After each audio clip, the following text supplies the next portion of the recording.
फायदा है किसान के हम पूछलिए कि किसान के कत कत से क्वेश्चन आवे छे तो हुनकर कहब छले जे कम से कम एमा 8 लाख किसान के फायदा छले कि जयनगर से लक ओइ सबटा क्षेत्र एकरे रहे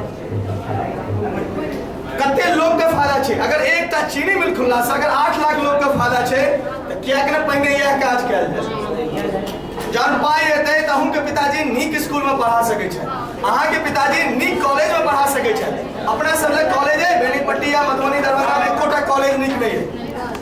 अहाँ के 3 साल के जे ग्रेजुएशन जे अहाँ करे छे बीए एमए जे भी करे छे 3 साल के जे ग्रेजुएशन करे छे वो अहाँ अखन 4 साल या 5 साल में करे छे 2 साल अपना सब लेट छे कतो एडमिशन बाहर ले ले जहन अहाँ जेबे अखन नहीं बुझाय तखन हेते गप कर रहल छे 2 साल बाद जहन जेबे एडमिशन ले ले पता चल जाय जे 2 साल लेट अपना सब होय छे। जाबे तक मास्टर डिग्री हो जाबाक चाहिए ताबे तक अपना से ग्रेजुएशन में रहे छी त किया के नहीं हम काज करी चीनी में अपन से अधिकार त ई लेबाक छे दुनू हाथ उठा के सब आदमी कहबे हम